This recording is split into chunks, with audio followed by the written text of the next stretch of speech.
Good afternoon, brothers and sisters. Good afternoon, 师傅. How are you all today? Good. Let's see. Who is new here today?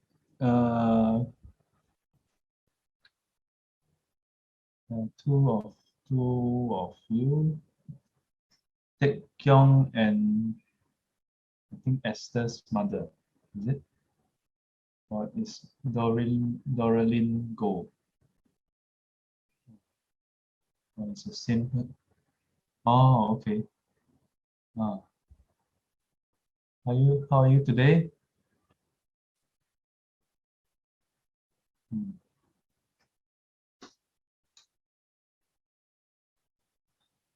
So, what shall we do now?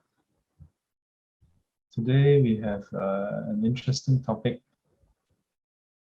Today's topic is facing death without fear.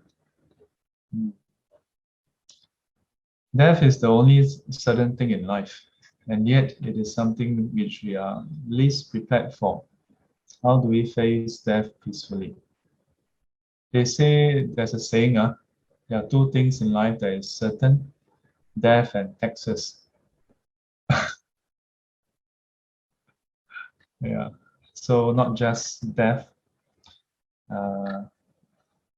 Some people face tax with fear also.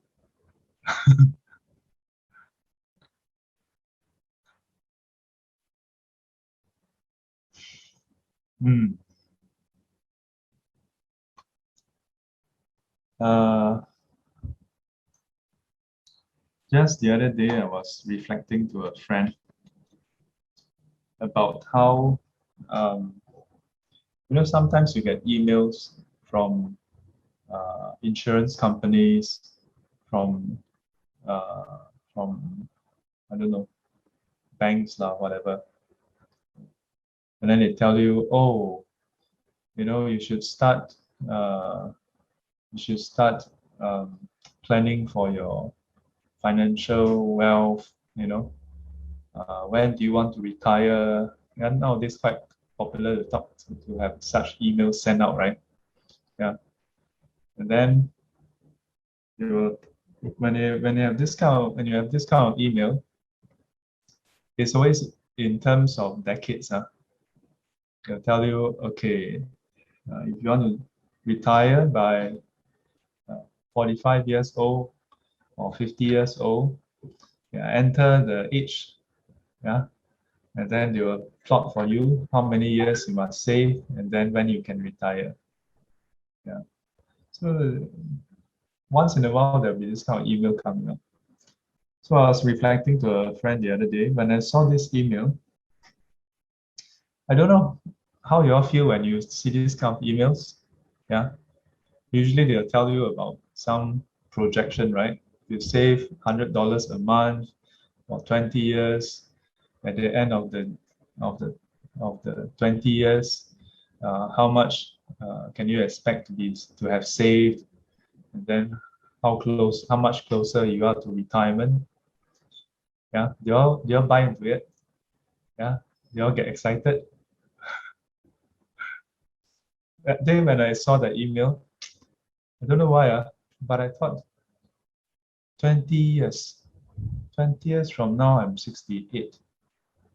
30 years, I'm 78.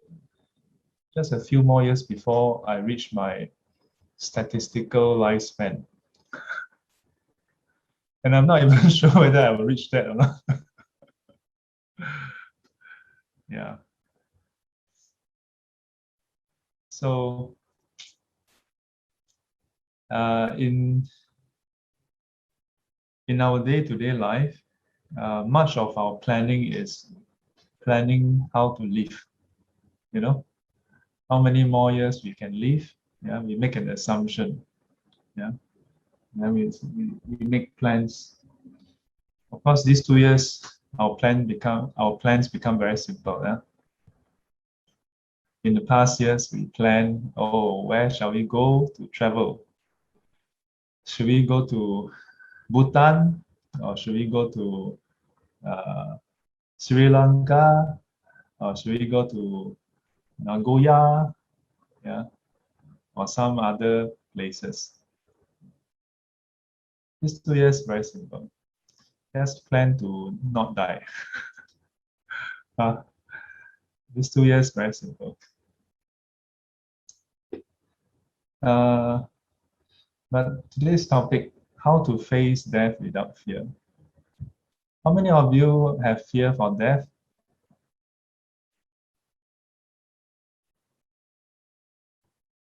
Okay, 1, 2, 3, 4, 5, 6, 7, 8, 9. 9 of you, 10 of you have fear for death. The rest of you didn't understand my question.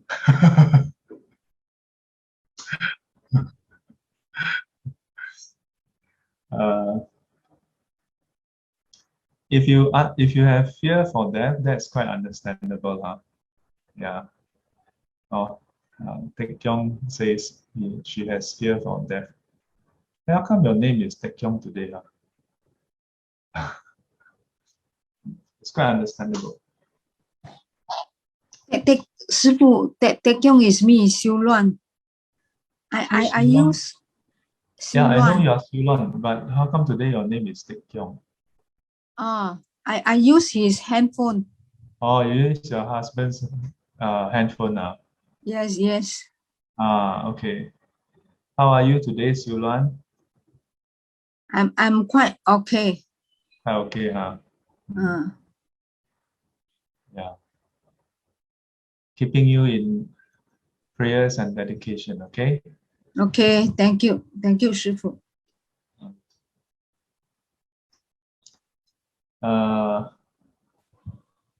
Why do we fear death? If you want to face death without fear, we need to understand why we have fear for death. Let's get one thing out of the way, okay? The kind of painful death, okay? Like accident, yeah? Like plane crash, or like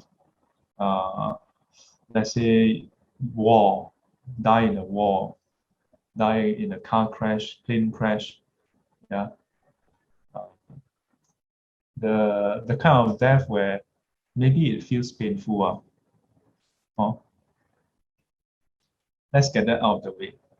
If you have fear for pain, in a way, I say quite understandable. I mean, the rest of you, you want to experience fear, death in that way? I don't think anybody want that, right? Yeah. How many of you would like to pass away in your sleep? Yeah. Like at night, you tell your family members, okay, Mama want to go off already, huh? You all take care of yourself, okay? Yeah. Anything else you want to tell me? Nothing else? Sure. Any more questions? Oh, you got my PIN number already. Okay, so no more question, huh? Okay. Then you say, okay, then let me sleep. Okay.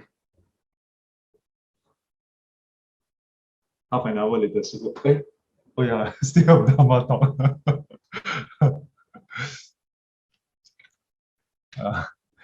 Yeah, then at night you pass away peacefully. You pass away peacefully. Would you be okay with that? If you pass away that way, will you have fear? No fear. The trouble is, maybe you pass away at night, but you don't know that that's the last night. Yeah, the trouble is, most people don't know, you know. Yeah, the few times you know is when you die in an accident. Yeah, usually easier to know lah, because something gonna happen, then you're like, oh shit, gonna die. You know, in a plane, then suddenly you hear tong, it's the captain speaking.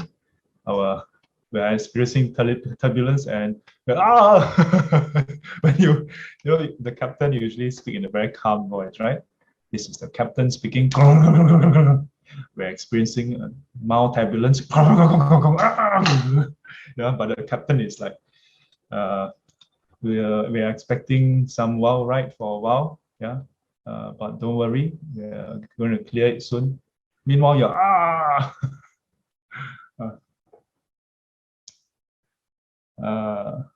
what we think of as normal death usually come quite unexpected. Yeah, strangely enough, the unexpected death comes when the unexpected death comes, you are quite clear you're going to die. The expected, the death that we usually think is expected, we actually usually unexpected.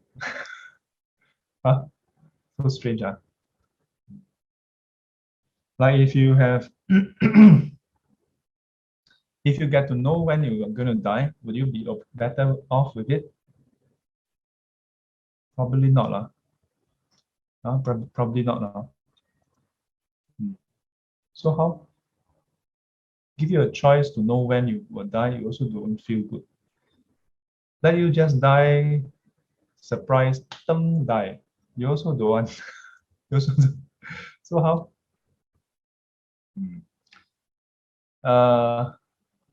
This morning, I just shared on this actually. No easy way around it. Yeah. Reflect on the mortality of our life frequently. I saw an article. It says that in Bhutan, reflection on death is something that they teach the young people, the young kids. Yeah, they teach themselves since young. Yeah, to reflect on how our life is impermanent. To reflect on how we are subject to aging, sickness, and death. To reflect on how we are not free from aging, sickness, and death. This is the Buddhist way. Yeah, just now that is the preamble. That one is to warm you up. That one is just warming you up. Then bam, give it to you. Yeah, there's no second way around it. The Buddha is said to have seen aging, sickness, and death, and then got so repulsed by it, he decided to find a solution for it. In the end, he didn't come back and say, "Oh, yeah, I found this magic pill."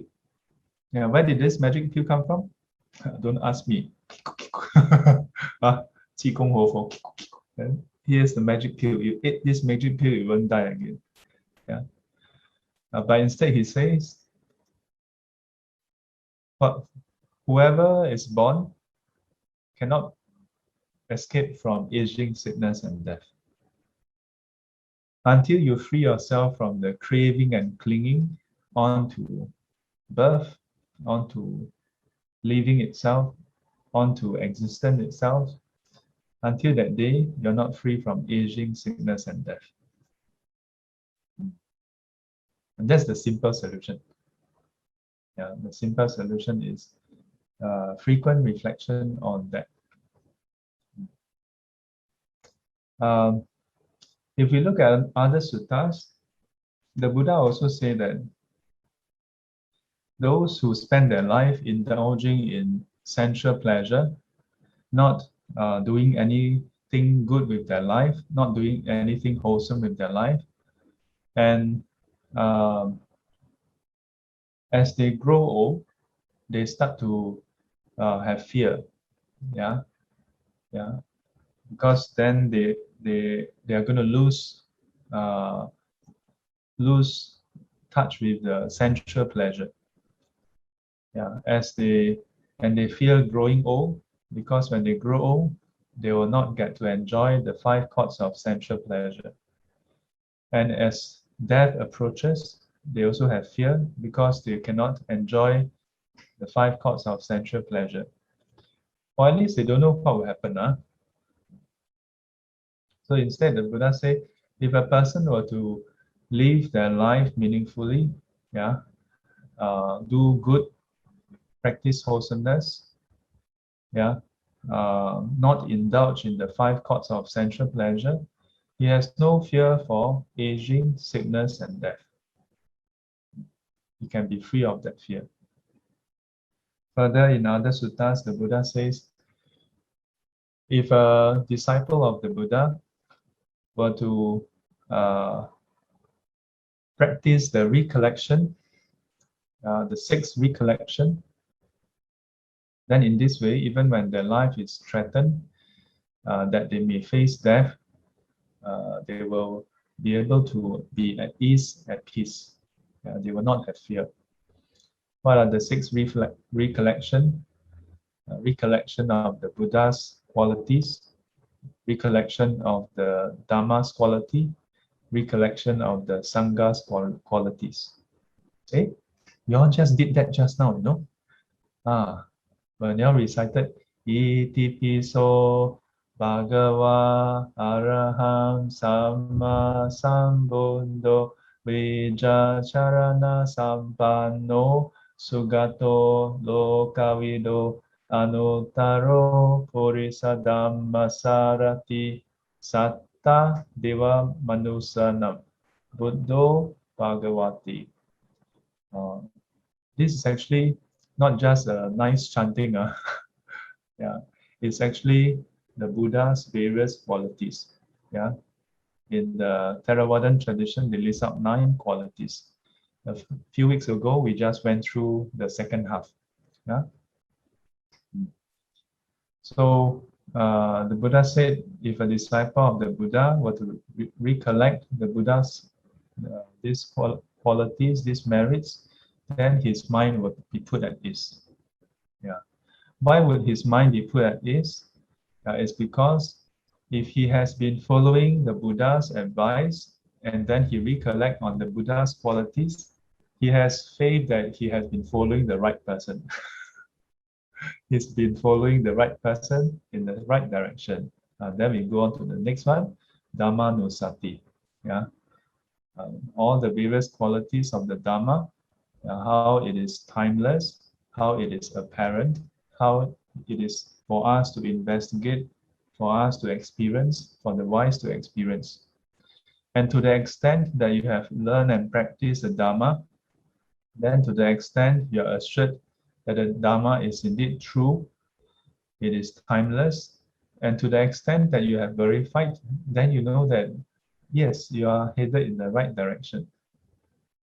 And then as you reflect on the qualities of the Sangha, of course, if you can reach Sotapanna, then you have no fear also. Because you know for yourself, not just that the Buddha's disciples who have practiced well, you know, I have practiced well.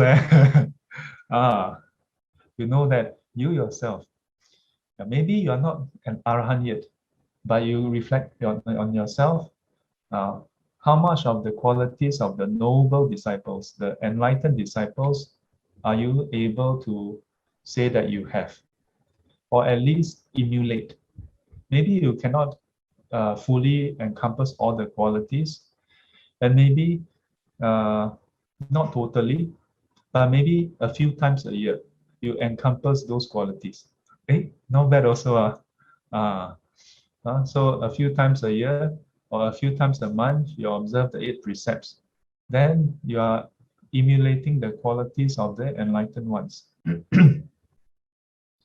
And to the extent that you practice and you learn the Dhamma, you consider in the past, you were maybe having worry, sorrow, lamentation, pain, and distress and despair in all these various ways. Now, as you learn the Dhamma, maybe you have learned the Dhamma for 30 years, yeah, and then you have removed so many different kinds of sorrow, problems. You are still left with some, but in those that you have overcome, you feel assured that, you have improved, you have changed yourself. But maybe some of you haven't learned and practiced for 30 years. Maybe you learned for 20 years. So you reflect on how for 20 years you have changed yourself. Maybe you only learn and practice for 10 years. So you consider, for 10 years, you have changed yourself. And to the extent that you have changed yourself, to the extent you have received the benefit of the triple gem. Or maybe not 10 years. Maybe you just learn and practice for 1 year, 2 years or 3 years. Regardless of how many years or how many months you have learned, to the extent that you have changed yourself, to the extent you are assured, okay, this part is pure. Then the other parts that is not perfect yet, how? Then reflect on the Buddha's teaching, that according to that, there's according to the karma, nothing to worry about also. You won't get more. You won't get more or less. But that's just the first 3. Then the next 3, actually I overlap already. The next 3, 念佛、念法、念僧、念戒、念施、念天. So the 4th and the 5th reflect on the practice of the precepts I mentioned just now. To the extent you have purified yourself, maybe you are not enlightened yet, but maybe precepts you have practiced and you have overcome your bad habits, your behaviors, improve it, purify it. Don't worry that, oh yeah, Sifu, I haven't completed everything yet. How many of you completely perfect in your precepts already? As long as you still have 1 breath, you can still work on it. Must have the attitude. If you keep on thinking, oh yeah, I have so much flaws, I'm imperfect, I'm a sinner, then you're gonna feel miserable about yourself, Focus on what you can do, what you have done. Okay. And then number 5, focus on 念施. This is the 布施的施, the practice of generosity. Reflect on how in the past maybe you're not so forthcoming. And then as you learn the Dharma and as you practice, you see from examples of others, you become more open-handed. You are willing to help your family, your friends, you care for them, and even to strangers. And you have, within your own limits, within your own ability, help where you can. To the extent you have helped, to the extent you are assured, the Buddha has said in various suttas, those who partake in such practices, will partake in wholesomeness, in goodness. Then lastly, recollecting the qualities of the heavenly beings. This is not asking you to pray to this god or that god. In Buddhism, Deva Anusati, recollection of the gods, is actually recollecting how the Buddha has taught us to be reborn in the heavenly realm. They encompass wholesome qualities also. And to reflect on how, just as they have wholesome qualities, and as a result of those wholesome qualities, they get reborn in the heavenly realms. Those very wholesome qualities I embody in totality. So what if the next moment I should die? I shall be reborn in the heavenly realm. Not that we are craving for existence, but if you are still not enlightened, then if you're enlightened, then you don't have to worry. Why is there fear for death, right? But so this number 6, to recollect, even if fear should come, death should come, no fear. No fear. So this is yet another way the Buddha has taught us how we can face our fear of death. But if you were to rewind all the way down to today, down to this very moment, sometimes instead of worrying about the fear of death, or worrying about death, maybe we should work on something lesser first. Work on something lesser first. Like for example, some of us may have fear of darkness. Yeah. Do you have fear of darkness? Some of us still have. But don't be mistaken, okay? Do not think that, oh, I'm already an adult. How can I still have fear of darkness? I am so ashamed of myself. Yeah, you don't be surprised, This is nothing to do with men or women. Some men also afraid of dark, you know. It's just that when there's a lady around, you're afraid of dark. Why is that to be scared? Walk in front. You know why they walk in front? They walk in front, nobody can see their frightened face. And because you're behind, you are guarding the real, so he can be brave. You never know. Yeah. Even if the person looks so calm, speaks so calmly, maybe inside the heart is full of fear. Yeah, but this again, I want to cite the Buddha's own experience. He said that when he was still practicing, there were times when he was in the forest, whether he was doing sitting, he was walking, he was standing, yeah, he was that fear arise. Fear arise in the Buddha before he attained Buddha. But when he was still a Bodhisattva, he was practicing, fear arise. So his solution was, don't move, don't change away from whatever he's doing. If he's sitting, he just maintain the sitting posture. If he's doing pacing, he continue pacing. If he's standing, he continues standing. He don't change his posture. He don't go away from the place that he was, that fear arises. To me, this is a very important first step. Instead of jumping straight to, oh, let's conquer fear of death. Whatever small fear you have, yeah. Sometimes at home, maybe there's no one at home. You are the only one at home. Yeah. Maybe it's not even dark, but suddenly you have, the what you call it, the tingling up your neck. Yeah. Then you was there someone behind? Yeah. Sometimes we have this kind of fear, right? Or maybe sometimes at night, in the middle of the night, you are doing your work, then suddenly you hear footstep. Yeah. There was once, I think it should be okay to say which center, but actually nothing happened, so no problem. I tell you all, then next time you all go to that place, more exciting, Is it okay? I think it should be okay, Yeah. So I was staying in the Buddhist library. So when I was resident there, I got to stay on the 3rd floor. So 3rd floor, I think some of you heard this story before. It's quite exciting one. So 3rd floor, then there's the staircase behind, not the front staircase, the rear staircase. The rear staircase leads all the way to 3rd floor and 4th floor. So rear staircase, then there's the lift landing. Then there's one door that leads to the staircase, one door that leads to a common area. Then in the common area, there is another staircase that go to 4th floor, and there's 3 rooms. Okay, two rooms.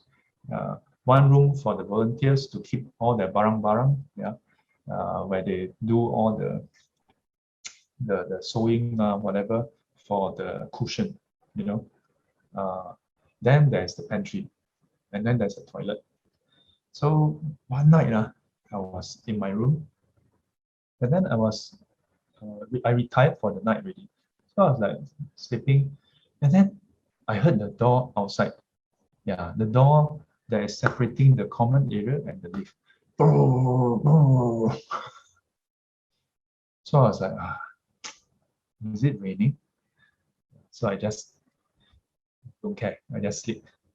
Yeah, as some of you may know, I have a special power, not psychic power, not ability to see far, listen far, read people's mind. I don't have all those kind of power. My power is to sleep. My special power is sleep. Yeah, close my eyes within, maybe on a good day, maybe within 1 minute, fall asleep. Yeah. Yeah, I can sleep easily. Maybe I'm sleep deprived, but cannot be sleep deprived since young, right?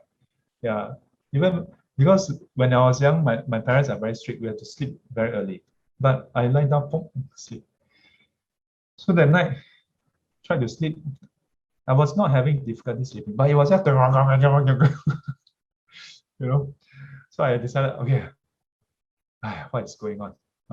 Make so much noise. Open the door, look up.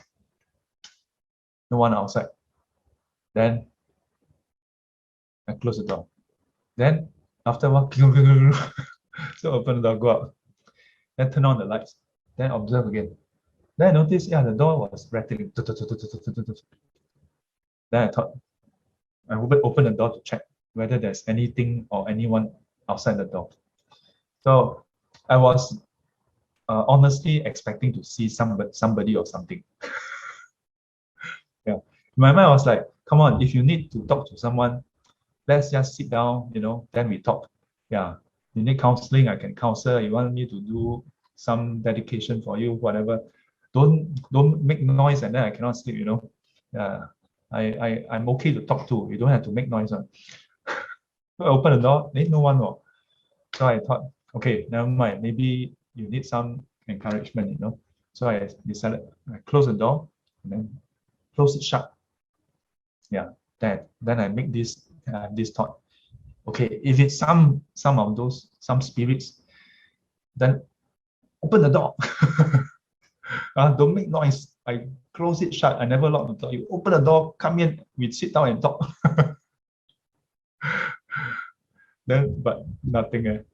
The interesting thing is the staircase landing. Those of you who have been to this library, the staircase landing inside, right?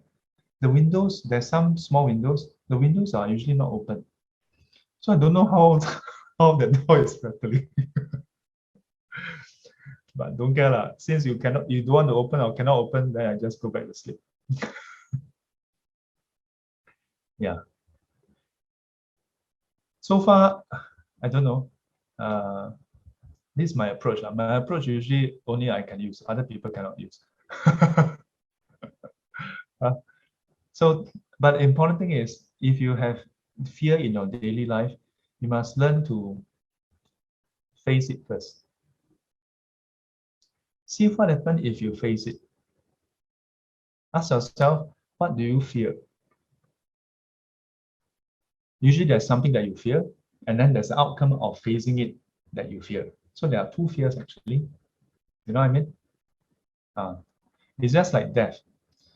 There is the fear of death, which is you dying, and then the outcome of death, which is what happened after death. So there are actually two fears. Don't think that there's only one fear of death. There's actually two things here.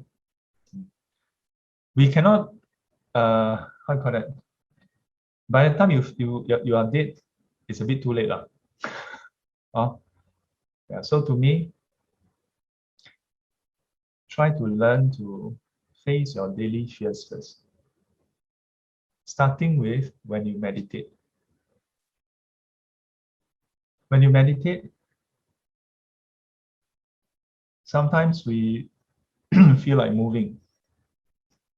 Sometimes we feel like opening our eyes. Do you all find that? Sometimes you feel compelled to open your eyes. Sometimes, of course, you open your eyes to check what time is it, how long is it, only to find that 5 minutes have passed by. Yeah, you thought you sit for at least 45 minutes, then you open your eyes, 4 minutes. What is that? It's only 4 to 5 minutes, not 4 to 5 minutes. But sometimes I have some students who tell me when they close their eyes, they are filled with fear, Yeah. So some of the meditation masters have actually highlighted this. So they say, one way to overcome it is, before you start meditating, make sure your room is clear. Yeah, it doesn't have any things hanging around like this and like that. Yeah, so that you have a clear impression of your surrounding, and if possible, sit with something behind you, like the wall. Okay, don't sit with your back where people can walk behind you, then it tend to create storyline for your mind. So before you start sitting, you take a good look at your room. Yeah, you know exactly where everything is. Yeah, then you start sitting. This can help remove a huge chunk of your fear. Because our fear is oftentimes fear of some unknown, but triggered by what we have perceived unconsciously out there. You know? Yeah. So this is the advice I read from some of the meditation teachers. Yeah, some of the meditation masters, their advice. Of course, if you can, just face it straight on. And sometimes, just now I mentioned that when we are fearful, we tend to maybe open our eyes to take a look. This is still not so bad. Sometimes we are so afraid we don't dare to look. You know? Yeah. Whether we are meditating or when we are sleeping at night, then suddenly you hear a sound, and then you cover yourself with a blanket. Yeah. You look left and right. Then you slowly cover until you cover your whole head. You don't have to face it. So this is the other type of fear. If you can, try to ask yourself, don't just open your eyes, because what if you really see something, right? Open your eyes, then you see seafood. That would be scary. In the middle of the night, in your room, then you see seafood's face. The best thing is only seafood's face, just the face floating in there. Oh, jialat. After this Dharma talk tonight, half of the students all having nightmares. All of you seeing seafood's face floating around. Jokes aside. When you have such fears, ask yourself, what could possibly be out there? Especially if you live in a country that is known for crime, sometimes the fear is a good thing. Because maybe someone really intrude into your house, Yeah. In Singapore, statistically speaking, much lesser. But as the crime prevention campaign always say, low crime rate doesn't mean no crime. Yeah, low crime doesn't mean no crime. So ask yourself, what is the different scenario? One, you open your eyes and there's an intruder trying to steal your things. Possible, yeah. Two, maybe there's an animal, yeah. Maybe a bird, yeah, fly into your house. Maybe a cat, neighbor's cat somehow, yeah, climb across the window, yeah, ninja.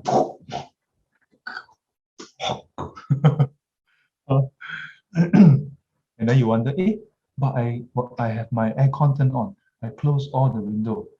How did the cat come in? So you can slowly rule out the different possibility. Yeah.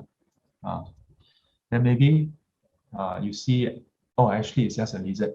The lizard making sound. Or maybe worst case. If I let you all choose which is worse, you open your eyes, you see a burglar, or you open your eyes, you see a ghost, which is worse for you all? How many of you would rather to have a burglar? Raise your hand. Or 1, 2, rather to have a burglar. How many of you rather have a ghost? Of course, when I say rather, it doesn't mean you want to have a ghost. But between burglar and ghost, okay? Let me repeat that. Between burglar and ghost, if you have to choose, which one of you rather to have a ghost? Well, you all are quite okay with ghosts.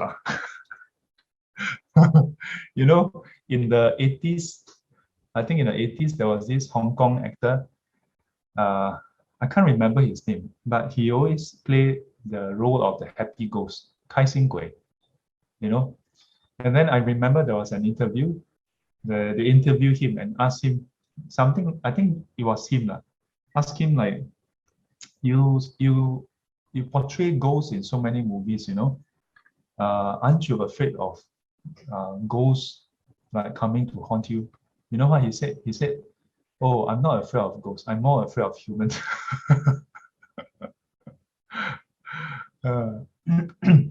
So, since you are not afraid of ghosts compared to a burglar, then ask yourself, what's the chance of a burglar appearing in your house?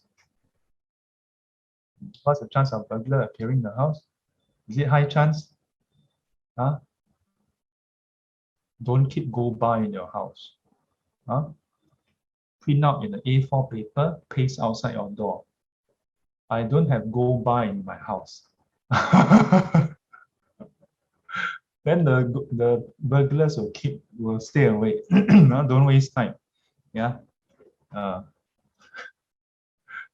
Chinese have an idiom for this. 此地无银300两.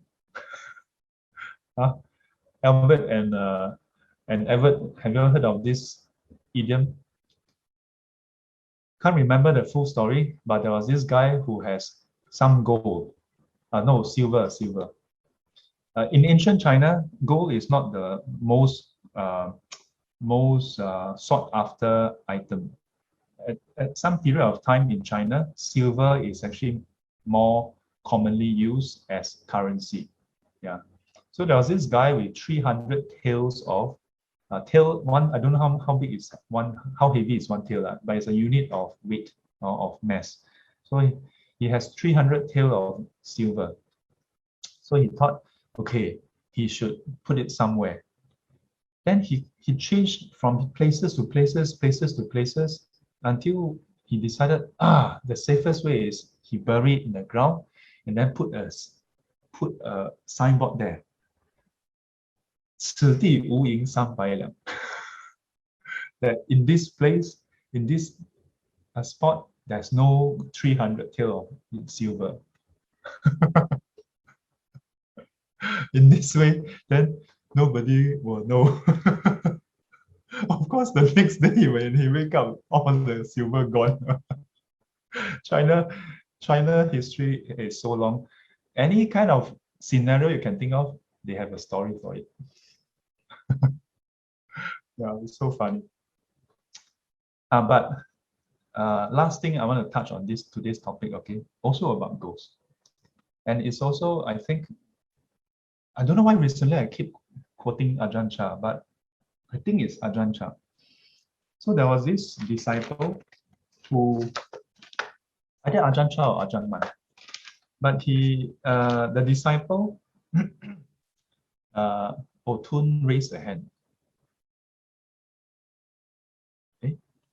Did I see correctly? Or not raise, just now raise. Okay. So there's this student, he was having a series of nightmares. Yeah, he dreamt of a ghost who keep haunting his what you call it, haunting his dream, you know. So he keep on dreaming of a ghost. So he went to Ajahn Chah and asked, what should I do? Like, can you teach me how to dispel this ghost? So you know what Ajahn Chah told him? I think it's Ajahn Chah. Those of you who have heard this story and you know the actual master, please let me know, okay? Because I roughly remember it's Ajahn Chah. You know what Ajahn Chah told him? Ajahn Chah said, wow, I have a way to deal with this ghost. Oh, how? So he said, I will prepare, like a bag of, like seeds. Don't know what kind of seeds. Red bean seed, bean or something like.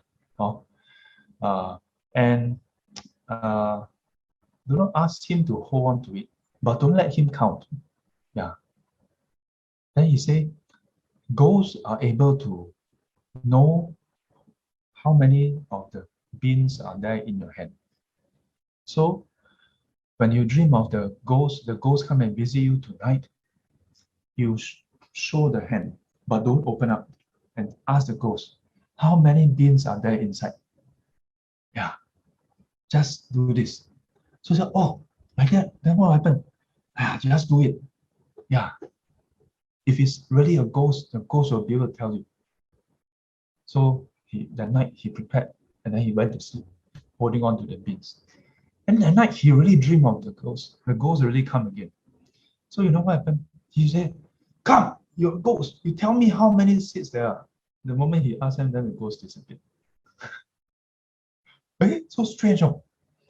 So after that, he went to see the Ajahn Chah again. So he said, hey, it really worked.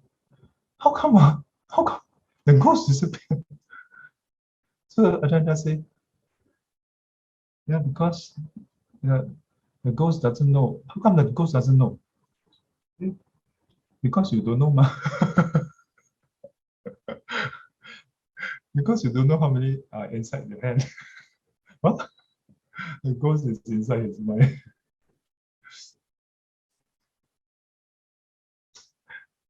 Very interesting story. Yeah. Have you all ever dreamt of ghosts before? Ever dreamt of ghosts before? I ever dreamt.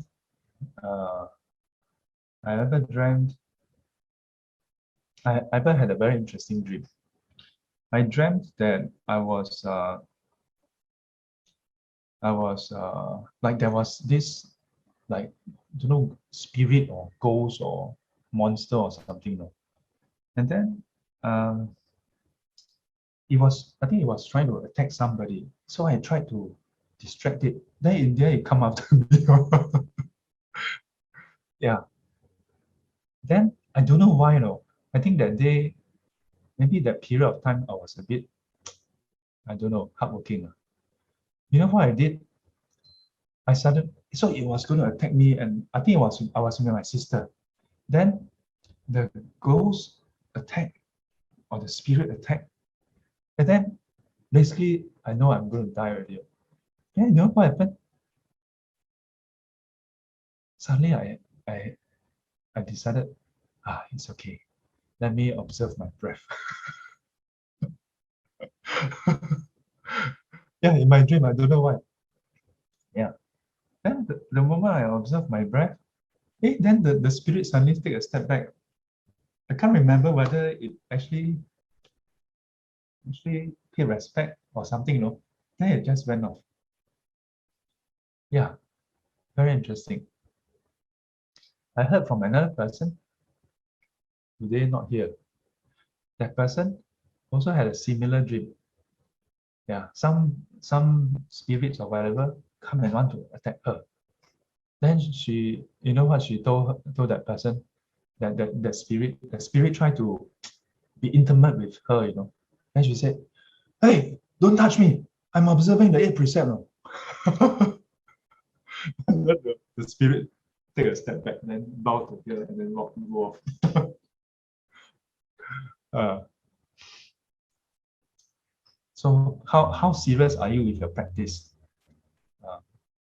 You can tell the whole world how good you are, but when you're in your dreamer, yeah, your very natural response. Most people, ma. Most people maybe still try to fight. Yeah. But don't wait until your death moment. Yeah. And even if you don't have such a dream, doesn't matter. When you're awake, are you clear with your practice? Only your practice can help you face death. Yeah. Right view and your practice. Oh. Okay, enough of my story. 301. Zun Zun.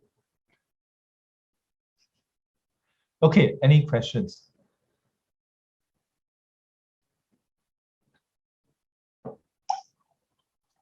Anybody have any questions to ask? Can I ask? So, because you mentioned that, instead of facing our fears about death, we should work on facing on our fears in daily life. So like, I'm just wondering what's the rationale behind it. Like why do we work on the daily fears first before that? Yes. Thank you for asking. Well, for a start, if we cannot even deal with our daily day-to-day fears, then there's little chance of us being able to face with the fear of death. Yeah. Like if like I like to think that your day-to-day problems, which is bigger, death or your day-to-day problem? Maybe for some of us, maybe day-to-day problem is bigger. But I think for most people, death would be a bigger problem, bigger thing than the day-to-day issues that you face. So if that is the case, then learning to deal with our day-to-day fears would be more important. Even more importantly, if you live your whole life filled with fear, what's the chance that at the point of death you have no fear? No? Might as well live a fear-free life and then die without fear. Instead of living fear, then hope that the last moment I have no fear. You know what I mean?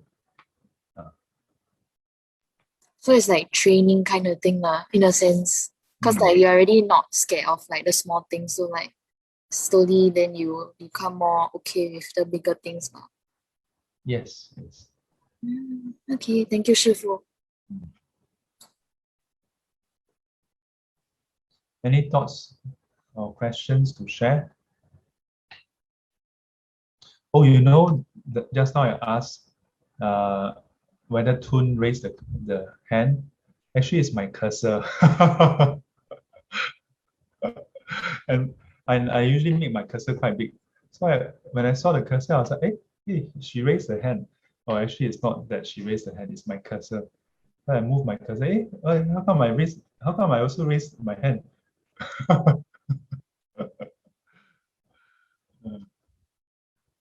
So perception can cloud our judgment. Doralyn Go asks, Sifu, dreaming of ghosts chasing after us, are they our past karmic debtors after us? Oh, this is a very interesting question.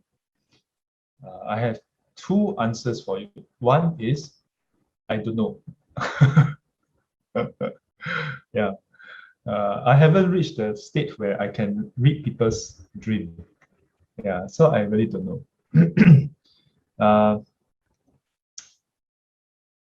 In the suttas, the Buddha there were a few suttas related to dreams. It was Venerable Ananda. Yeah, so Venerable Ananda had a few dreams which were very peculiar. So when he asked the Buddha said that those dreams are actually premonitions of the future. Yeah, one of the dream was he dreamt of a lion with maggots on it. Yeah, and the Buddha told him that was a vision of the future. The lion represents the Buddha Sasana. Yeah, that means Buddhism. What we call Buddhism today, in the Sutta usually called Buddha Sasana. That means the body of teachings that the Buddha has given. And the maggots, yeah, represents those who are so-called Buddhists, yeah, but actually not practicing the Dharma. And it is they who will corrupt the Dharma and who will destroy the Dharma from inside out. Yeah. So maggots start eating from inside out. Yeah. Maggots are not from outside in. It hatched inside and then eat its way out. So the Buddha said Buddhism will decline in that way. because the Dharma is the truth, it cannot be destroyed by other teachings. It's only when Buddhists don't learn the true teaching, or there are those who purposely infiltrate into the Dharma and then twist the teachings, corrupt the teachings, yeah, either willfully or out of delusion, they think this is the correct one. And it is this way that the Dharma get corrupted and destroyed. As to when we dream of ghosts, I think there are a lot of masters who give different interpretations to it. Yeah. What I usually would want to ask people is, how do you feel when you have such a dream, Doreen? Is it Doreen? So far, I don't have such dream yet. Sorry? So far, I don't have such dream yet. So you haven't have such dream lah. You are just preemptively asking lah. In case you have such dream. Sorry, Shifu, don't mind repeating. Huh?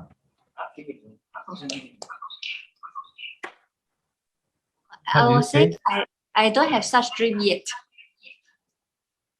Okay. Yes. Yeah. So is it our past karmic debtors coming after us? Not necessarily. Not necessarily. Yeah. Sometimes it's perhaps our fear of other things, and then our mind project it out as a form of a ghost. Yeah.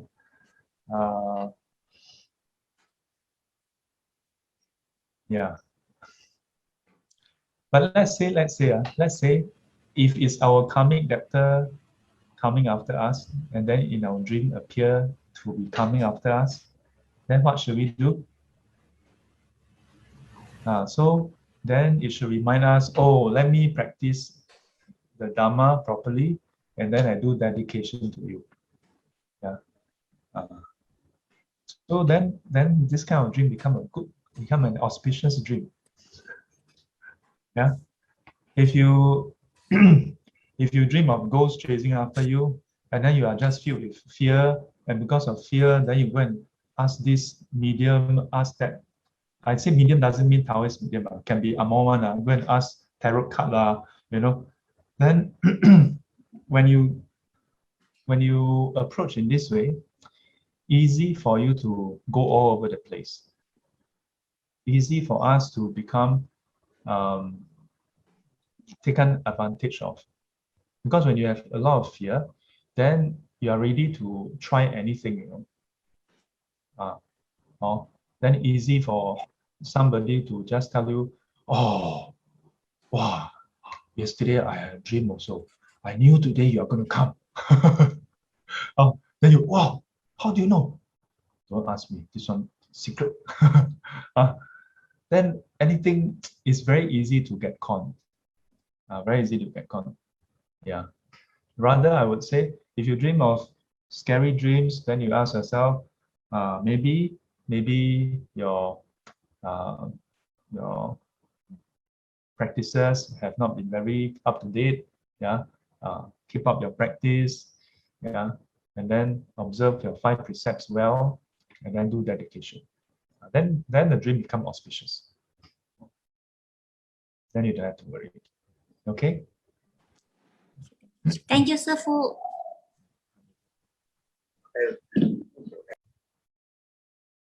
Anybody else? Alison asks, during a meditation retreat, what should we do if we dream of the death of someone that we know? How to overcome this uneasy feeling? Well, I have ever dreamt of my parents passing away, as I've told you all before. And I myself, I cry in the dream until I wake up with tears and I'm still sobbing away. Yeah. For me, I tend to just look for the simplest solution. Yeah. So when I was in the US, I called back I arranged for a call, and then I talked to my mom and I told her I dreamt of Papa passing away. That was many years back. Or sometimes there was also occasion I dreamt of her passing away. So I would just call them and ask whether they are okay. Yeah, this works for me because by talking to them and knowing that they are okay, then that settles it. That settles it. But sometimes I think when we have such dreams, it also reflects on our own fear more than their state. Yeah, unless you are those who your dreams really come true. Yeah, I know of someone, I won't tell you who, but I know of someone who is very close to me. Her dreams are like super accurate. Yeah, she dreamed of someone passing away. Within the next few days or something, that person really passed away. So unless you have a history of such kind of dreams, yeah, in which case, also nothing to be afraid, right? If it's confirmed, then nothing to be afraid also. It's confirmed. Then you basically can, if the person is okay to let you tell him or her, then just tell the person, hey uncle, by the way, I dreamt that you're going to pass away. So maybe you can start preparation now.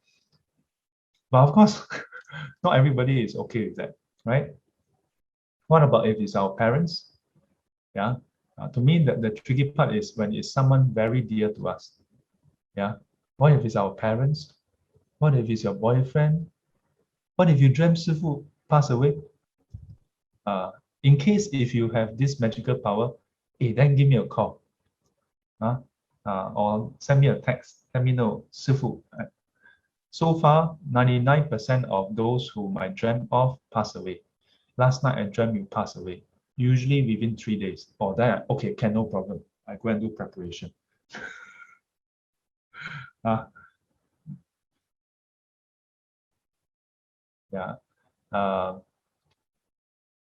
The trouble is the uneasy feeling. Why do we have uneasy feeling? You dreamt that your mom passed away. That's why we feel uneasy, isn't it? Yeah. Oh, my mom. Or you dreamt that my mom passed away. Oh, that day I actually dreamt of my mama, and we were deciding where to put her, Yeah, so maybe my mom is going to pass away. Who knows? Mama, are you prepared?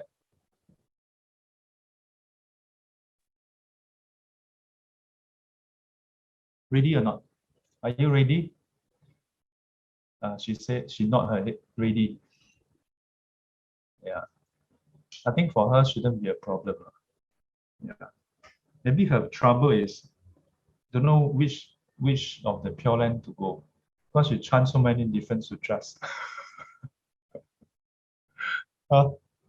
Later overcrowded. All the Buddhas turn up. You're also here to pick up. I got a message today supposed to pick up. like you order Grab lah, then you also order Gojek lah, then 2 cars come at the same time. Then you jialat, which one to take? But if that happens, that's a happy problem. Yeah. But talking about which, the other day I really dreamt like, yeah. Just the other day, I just had a dream. Yeah. So, Mama, feeling okay or not? Maybe everything settled, then you're ready to go. Oh, don't talk anymore. My sister holding like that already. Yeah. She said, no. And now she's faking a laugh. Yeah, trying to laugh and then squeeze her tears back. No. It's normal to feel uneasy. My mom is 74. Is it 74? They say 74, 79. These are the different age. Got the app. Correct or not, Mama? Or is it for men? So women is what? Cannot hear you, Leng. Why? Is it because I muted everybody? Lama cannot hear you. Can you? Yeah. So for women, what is the age? A woman is 2 and 5, 8. 258. Yeah. So 72, 75, 78. Yeah. Then 82, 85, 88. Yeah. Like that one. Yeah. For men, 3, 6, 3, 9. 369. Salah kau. Ah.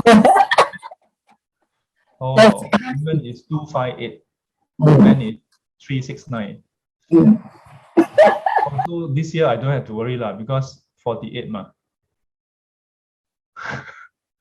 I can go and knock my head in the wall. Then later go to hospital, doctor. Why are you here again?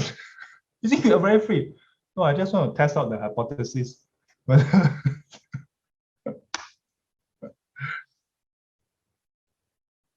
Yeah.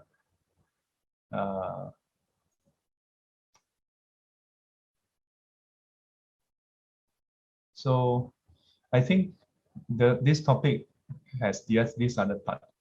Sometimes it's not our own death that we have fear. Sometimes many times it is the fear of the death of a loved one. Yeah. Fear of the death of a loved one.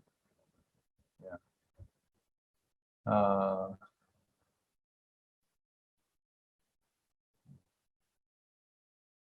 So how?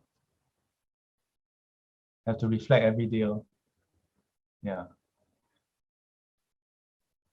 That life itself is actually uncertain.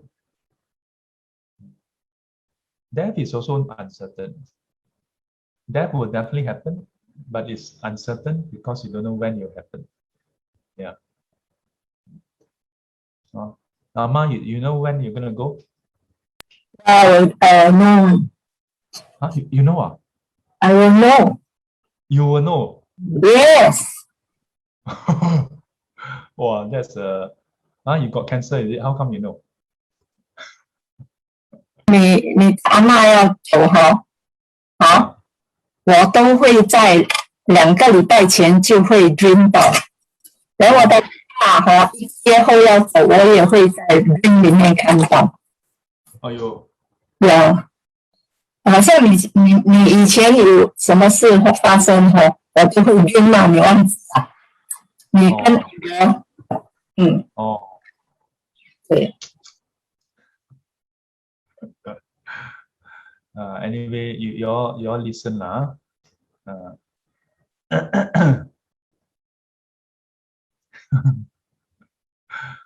We are live, don't anyhow say things.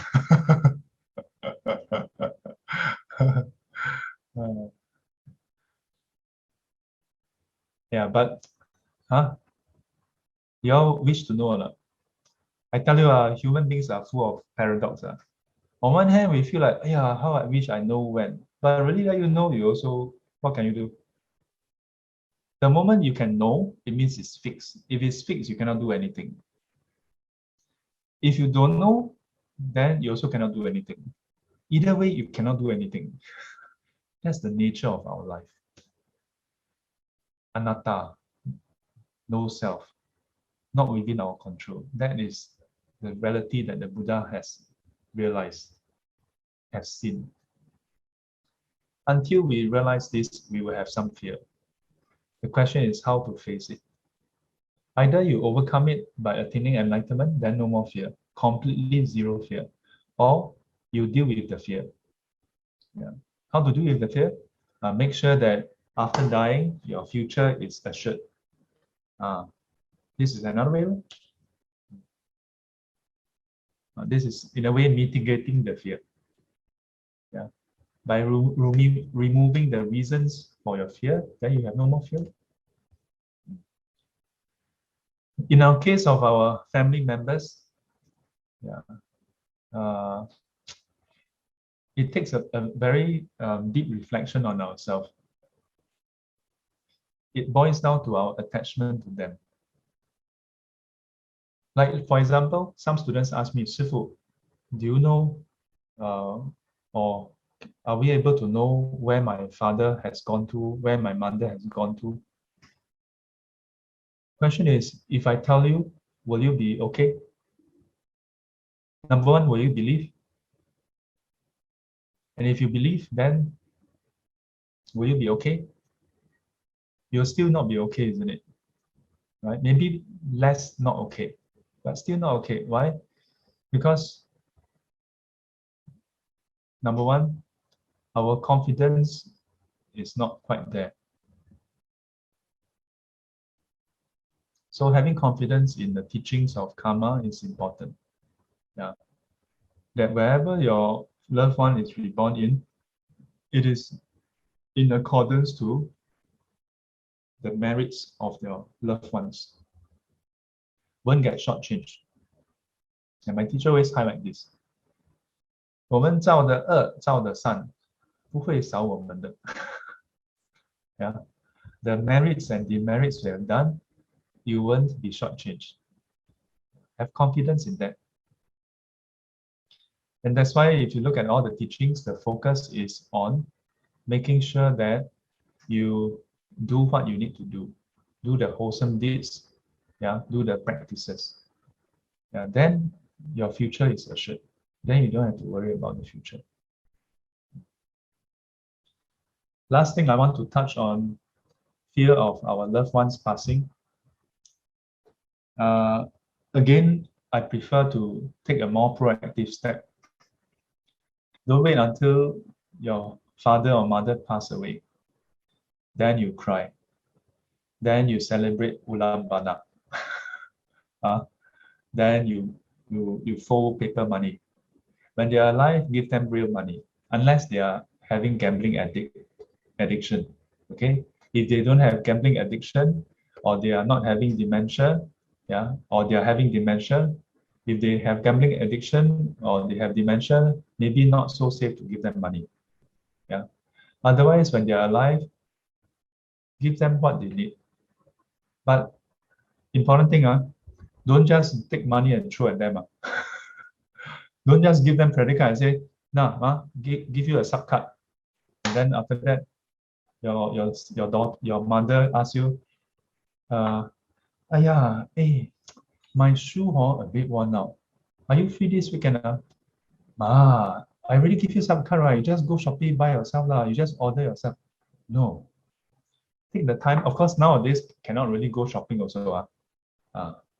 But don't give yourself the excuse. In due time, when the measures are lifted, spend time with your father, spend time with your mother while they are alive.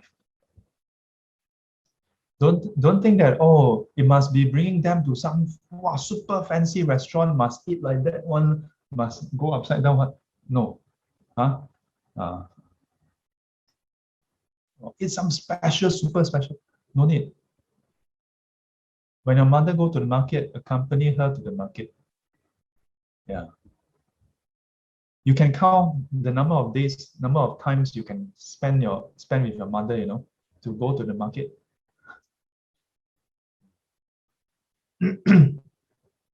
Yeah, seriously, the Buddha in one of the sutta counted, saying he knows how many lunch, how many breakfast, lunch, and dinner a person living up to, 80 years of age or 100 years of age will actually have. How many more cold season, hot season, wet season will a person experience? Yeah. If you reflect in this way, then it's not about death anymore. It's about how you're going to live your life with your parents, with your loved ones, to really appreciate them. To me, that's more meaningful. And if you can live your life in this way, then death, you have no regrets, you have no fear. You have no fear that, oh, you cannot do anything for them anymore, because you know that while they are alive, you have done your duty, you have done what you want to do, not just as a duty, but what you want to do for them. And you have seen them smile. you have brought a smile to their face. You know, you have brought joy to their life. You have spent time with them. I think if we do that, then we have little regrets for death. We will have little reasons to have fear for death as well.